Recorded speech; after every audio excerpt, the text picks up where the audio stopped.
മകളെ, Jerusalem prayer ലൈനിലേക്ക് 3 minute പ്രാർത്ഥനയിലേക്ക് സ്നേഹത്തോടെ നോക്കി കടന്നു വരാം.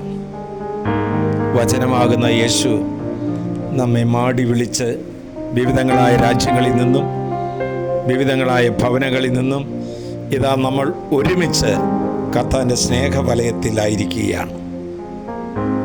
നമുക്ക് ഏറെ ഇഷ്ടമാണ് നമ്മൾ ദൈവത്തിന് പ്രിയപ്പെട്ടവരാണ് എന്നറിയാൻ. നമ്മൾ വചനത്തിൽ വായിക്കുന്നുണ്ട്, ഇവൻ എൻ്റെ പ്രിയപുത്രൻ, ഇവനിൽ ഞാൻ പ്രസാദിച്ചിരിക്കുന്നു. അപ്പോൾ പ്രിയപുത്രന്മാരിലാണ് ഈശോ പ്രസാദിക്കുന്നത്.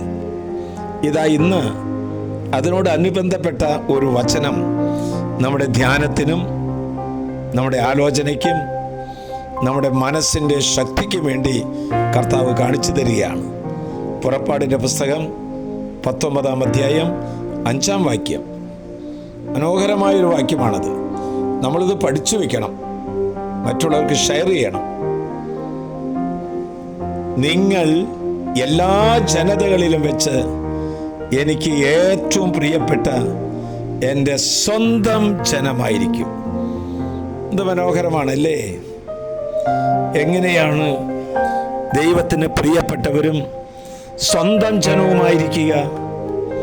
വചനം പഠിപ്പിച്ചു തരുന്നത്, ദൈവവചനം വായിക്കുന്നവർ, ദൈവവചനം കേൾക്കുന്നവർ, ദൈവവചനം പാലിക്കുന്നവർ, ദൈവവചനം ഷെയർ ചെയ്യുന്നവർ, അനേകരിലേക്ക് എത്തിച്ചു ചേർക്കുന്നവർ, അവരൊക്കെ കർത്താവിന് പ്രിയപ്പെട്ടവരും അവിടുത്തെ സ്വന്തം ജനവുമാണ്.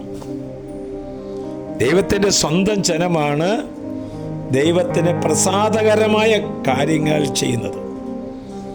ദൈവത്തിന് പ്രസാദകരം എന്ന് പറഞ്ഞാൽ ദൈവത്തിൻ്റെ കൽപ്പനകൾ അനുസരിക്കുന്നവർ, സ്നേഹം വലിയ തീഷ്ണതയോടെ പ്രായോഗികമാക്കുന്നവർ, ആത്മീയമായ സുഹൃത അഭ്യാസം നടത്തുന്നവർ, ദൈവം സംസാരിക്കുന്നവരും ദൈവം തൊട്ടവരുമൊക്കെ യേശുവിന് പ്രിയപ്പെട്ട സ്വന്തം ജനമാണ്. ഓർക്കണേ, വളരെ നല്ല കാര്യങ്ങൾ ചെയ്യുന്നവരെ അല്ല, വളരെ കുറച്ച് ദൈവീക കാര്യങ്ങൾ ചെയ്യുന്നവരെയാണ് കർത്താവ് തൻ്റെ പ്രിയപ്പെട്ട ജനത എന്ന് പറയുന്നത്. എന്ന് പറഞ്ഞാൽ ദൈവത്തിൻ്റെ സ്വപ്നങ്ങളും ദൈവത്തിൻ്റെ പദ്ധതികളും ഈ ഭൂമിയിൽ നടപ്പിലാക്കുവാൻ ദൈവം പ്രത്യേകമായി തിരഞ്ഞെടുത്തവർ,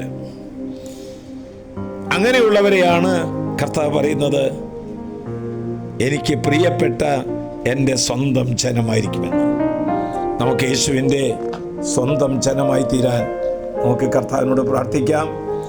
ദൈവത്തിൻ്റെ വലിയ അനുഗ്രഹം ഒന്ന് നിറയട്ടെ.